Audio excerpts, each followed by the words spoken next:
There is a man living somewhere in the mountains of Sinaloa right now. No Instagram, no interviews, no flashy appearance anywhere. The US government has put a $5 million bounty on his head. 2 separate federal grand juries indicted him. The Mexican army sent 340 soldiers, Black Hawk helicopters, and surveillance aircraft just to try and find him. And they still couldn't catch him. His name is Aureliano Guzmán Loera, and he is El Chapo's older brother. Now here's where it gets wild. While his little brother Joaquin was becoming the most famous drug lord on the planet, making Forbes billionaire lists, getting caught and escaping maximum security prisons twice, signing Netflix deals from behind bars, El Guano was quietly running his own empire from the mountains. No cameras, no press, just power. We're talking about a man who commands his own private army inside one of the most dangerous criminal organizations in the world. A man whose faction, called Gente del Guano, controls drug cultivation routes across 3 states: poppy fields, marijuana crops, heroin, fentanyl, meth, cocaine, all of it moving through the Sierra Madre mountain range and into the United States every single day. And the craziest part? He grew up in the same dirt floor house as El Chapo, same mountains, same poverty, same father. But while the world watched El Chapo's story play out in courtrooms and Netflix series, El Guano became a ghost. So today, we're going inside the life of the man who refuses to be found. His upbringing, his power, his net worth, his lifestyle, and the cartel war that just put him back in the crosshairs of the entire Mexican federal government this week. Stay until the end of this video, because what you're about to find out about how this man actually lives will completely change the way you think about real cartel power. Now, before we get into who El Guano really is, let me break down why this story matters right now. Because this isn't ancient history. Just days ago, April 22nd, 2026, the Mexican government launched one of the largest military operations in recent Sinaloa history. Black Hawks in the sky, ground troops moving through the mountains, Culiacan's airport locked down to commercial flights. Federal Security Minister Omar Garcia Harfuch got on camera and confirmed it himself. The target? Aureliano Guzmán Loera, El Guano. Now the rumors started flying immediately. Cartel radio frequencies were lighting up. Sicarios were reportedly confirming his capture on encrypted channels. But by that evening, Mexico's defense ministry came out and denied it. El Guano had not been taken. 340 soldiers, helicopters, the whole apparatus of the Mexican federal government, and the man slipped through again. That's not luck, that's a lifestyle. That's decades of operating in the shadows, while his younger brother ran a global empire in the spotlight. To really understand how El Guano built this kind of power, and how he's managed to stay a ghost for this long, we gotta go all the way back to a small community in the mountains of Badiraguato, Sinaloa, to a house with no floor, to a family of opium farmers, and to the moment 2 brothers, born into nothing, decided the mountains were going to make them kings. Let's rewind to Badiraguato, Sinaloa. If you've never heard of it, that's the point. It's a remote municipality tucked into the Sierra Madre Occidental mountain range, the rugged, isolated terrain that forms the heart of what's known as Mexico's Golden Triangle. This is where the states of Sinaloa, Durango, and Chihuahua meet. And for generations, it has been ground zero for opium poppy and marijuana cultivation on a commercial scale. This is where Emilio Guzmán Bustillos and Maria Consuelo Loera Perez raised their children. And among those children were 2 boys who would one day reshape the drug trade in the Western Hemisphere. Aureliano Guzmán Loera was born here in 1945 or 1946, depending on which document you're looking at. The U.S. State Department actually lists 3 different possible dates of birth on his wanted poster. That tells you something right there. This man has been so careful about his identity, so deliberate about staying off record, that even the most powerful intelligence apparatus in the world isn't 100% sure when he was born. His younger brother Joaquin, El Chapo, came along in 1957, so Aureliano had over a decade on him. By the time El Chapo was a kid hiking the hills to cut poppy buds alongside his brothers, El Guano was already a young man who understood the mountain, understood the trade, understood the life. Their father, Emilio, was officially listed as a cattle rancher, but here's what really went down. He was also widely reported to be a poppy farmer. He sold the harvest to suppliers in Culiacan and Guamuchil, and he spent most of the money on liquor and other women, coming home with nothing.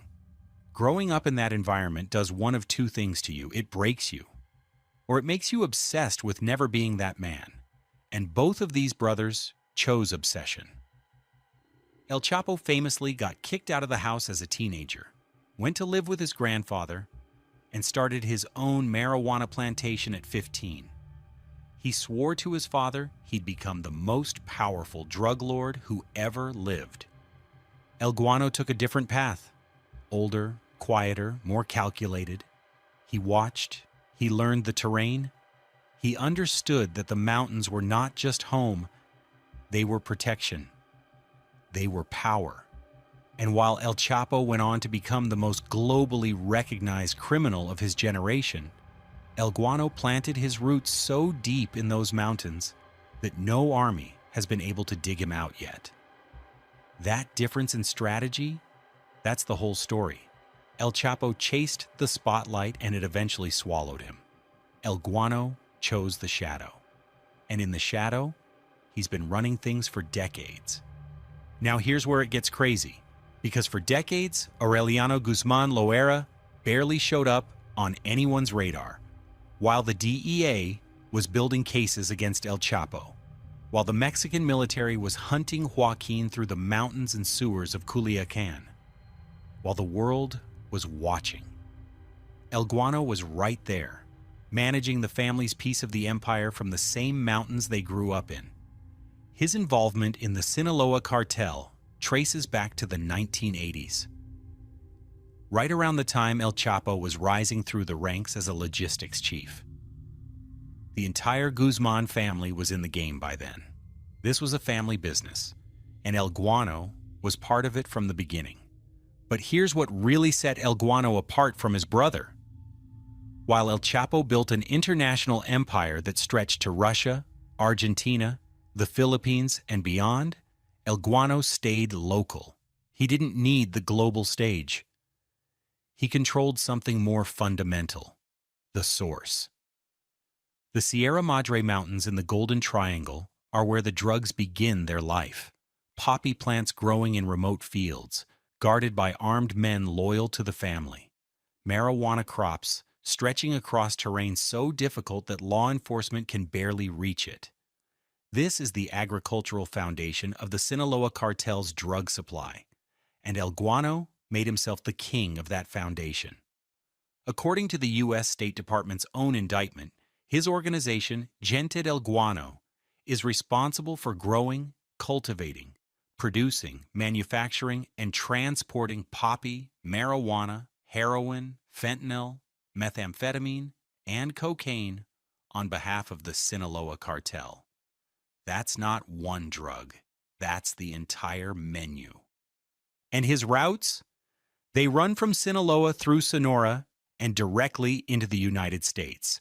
That's a corridor worth hundreds of millions, if not billions, of dollars every single year.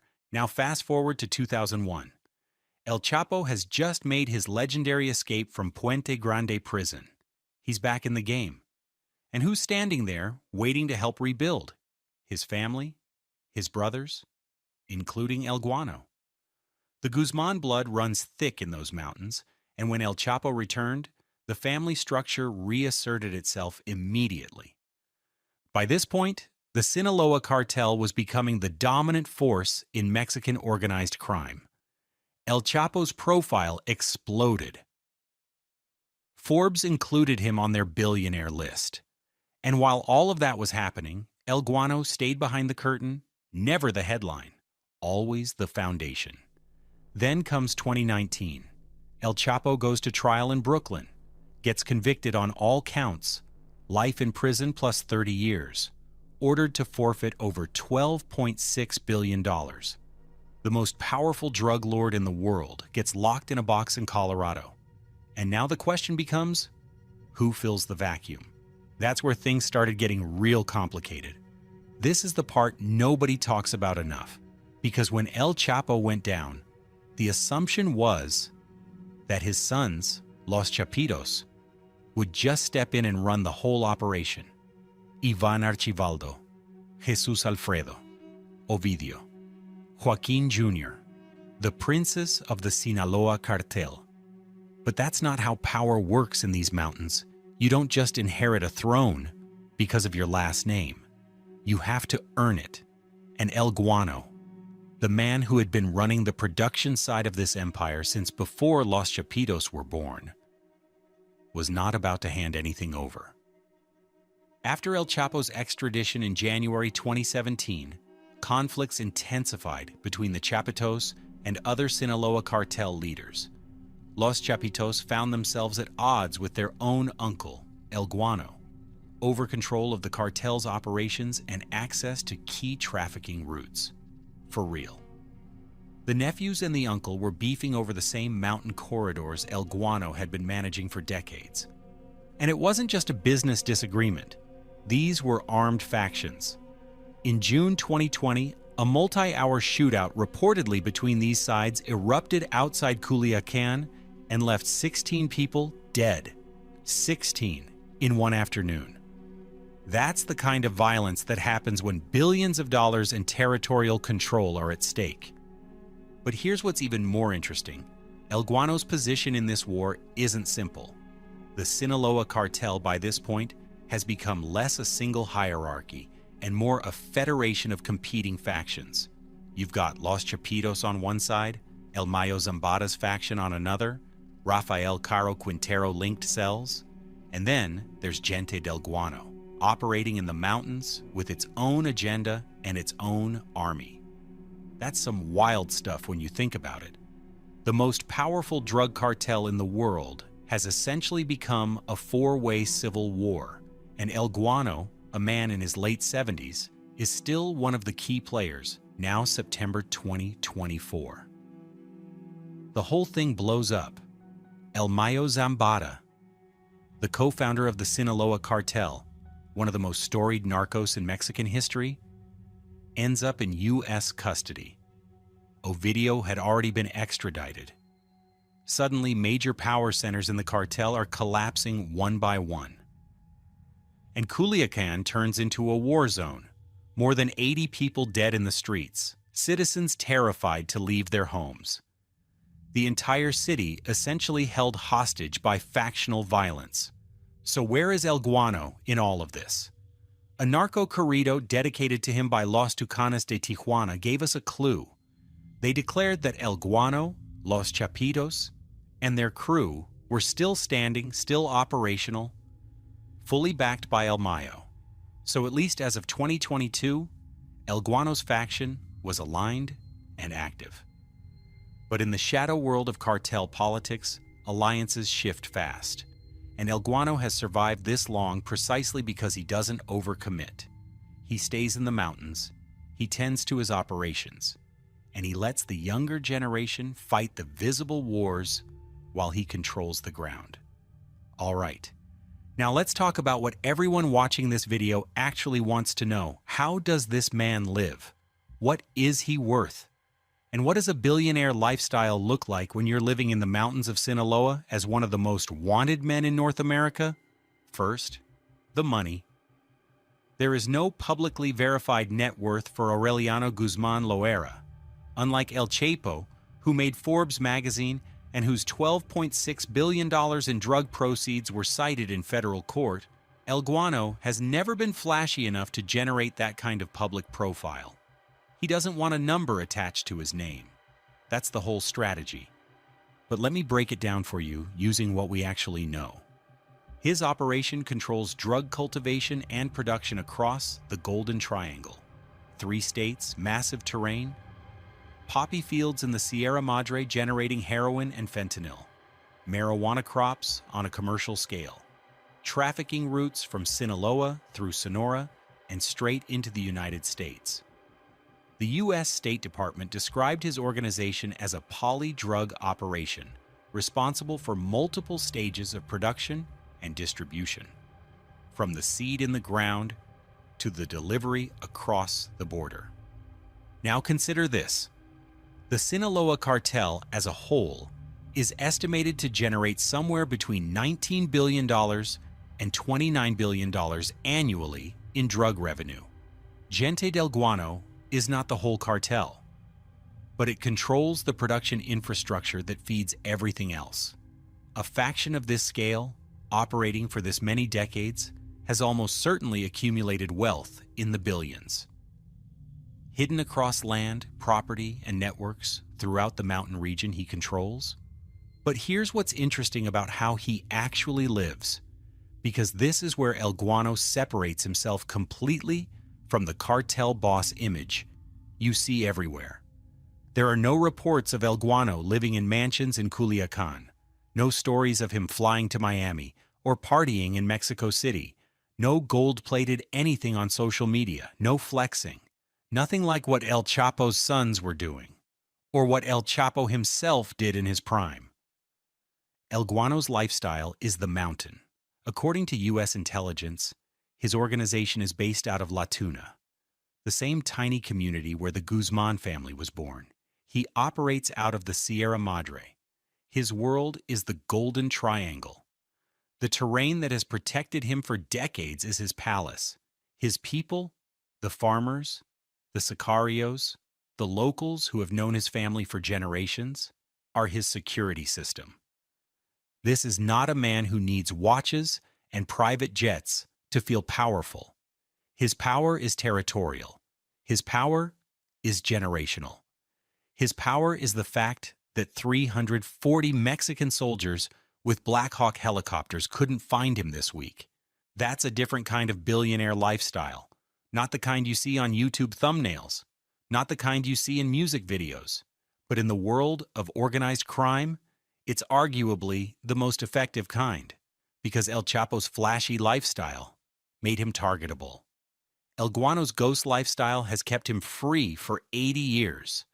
And real power at his level, his security detail has its own commander.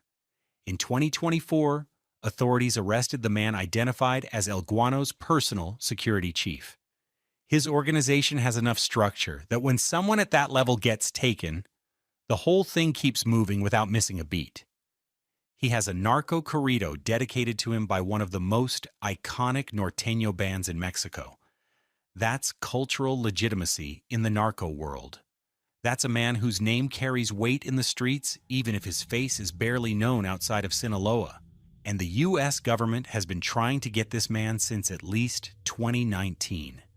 2 separate federal grand jury indictments out of Arizona, a $5 million reward, a dedicated tip line. The State Department put his face on a wanted poster with 3 different possible birthdays because they're not even sure which one is real. This is what a man who grew up cutting poppy in the mountains has built. An empire, a ghost identity, and a lifestyle so deliberately invisible that the most powerful intelligence agencies in the world are still piecing together his biography. Now let's get into the legal heat, because it tells you exactly how seriously the U.S. government takes this man. November 13th, 2019. A federal grand jury in the District of Arizona returns a superseding indictment against Aureliano Guzmán Loera. 4 counts. International conspiracy to distribute heroin, cocaine, and fentanyl. The kind of charges that carry life sentences. February 19th, 2020. 3 months later, a second federal grand jury out of the same district comes back with another superseding indictment. Additional charges: trafficking marijuana, heroin, cocaine, and methamphetamine. 2 separate grand jury actions in less than 3 months. That tells you they had been building evidence on this man for years. And yet, he is still out there. The State Department activated the Narcotics Rewards Program in his name, up to $5 million for information leading to his arrest or conviction, wanted posters in English and Spanish, a dedicated hotline, and still, nothing confirmed. Then in 2024, the net started closing tighter. Mexican security forces launched an operation in the tri-state region. They got his security chief, Luis L.R.8, a high-value arrest, a message that they were getting closer. Then April 22nd, 2026, the big one. 340 personnel, Black Hawks, surveillance aircraft, ground troops moving through Badiraguato, the Guzmán family's home. Culiacan's airport restricted to government-only flights. By any measure, this was a full-scale military operation. And the cartel frequencies started buzzing, Sicarios reportedly confirming his capture. Social media exploding with the news. And then, the Defense Ministry came out and said no, not confirmed. He was not among those detained. The man ghosted an army. This is a man who has outlasted his brother's entire criminal career. El Chapo built a global empire, got captured, escaped, got captured again, and is now sitting in a supermax in Colorado for the rest of his life. El Guano is still in the mountains, still running things, still free. So what does it all mean? Why does the story of Aureliano El Guano Guzmán Loera matter beyond just being El Chapo's older brother? Because he represents something that rarely gets talked about when we discuss cartels.